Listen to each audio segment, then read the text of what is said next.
देखिए इस क्वेश्चन में क्या कहा है, the coefficient of static friction between contact surface of two body is 1, है ना। कोफिशिएंट ऑफ स्टैटिक फ्रिक्शन मतलब क्या दिया है, इसका म्यू एस का वैल्यू दे दिया है, कितना है 1 है।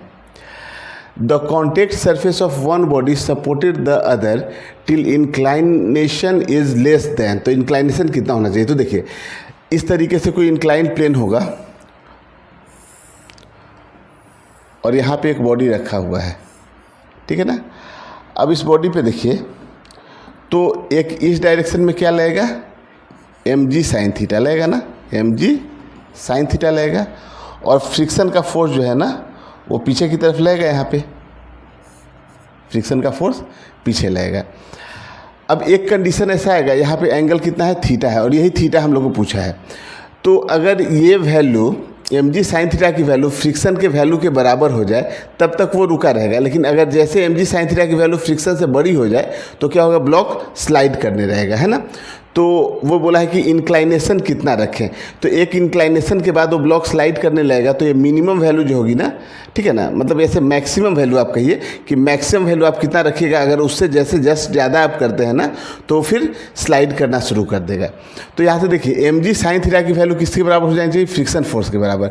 यहाँ से आप देखिए तो इधर नॉर्मल लगेगा, इधर कितना हो जाएगा mg कॉस थीटा।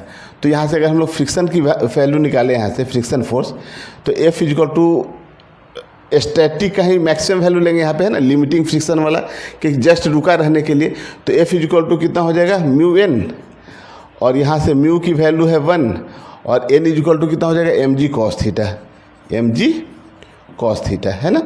तो यहाँ से देखिए फ्रिक्शन की वैल्यू कितनी निकल के आ गई, mg कॉस थीटा, और यही friction force mg sine theta के बराबर हो जाए तो रुका हुआ रहेगा यहाँ पे, है ना, जस्ट रुका हुआ रहेगा, है ना, फ्रिक्शन अपना मैक्सिमम एक्ट करते रहेगा यहाँ पे।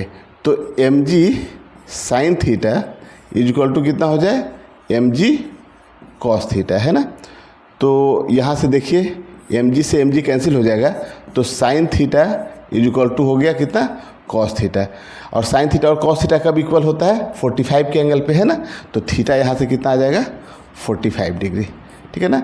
तो यही आपका करेक्ट ऑप्शन है, ठीक है ना।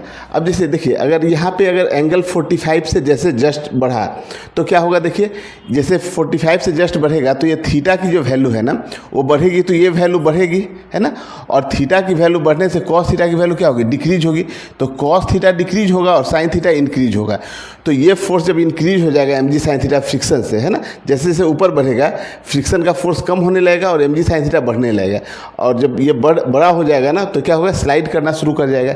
इस कंडीशन तक क्या है, वो रुका हुआ रहेगा, ठीक है ना।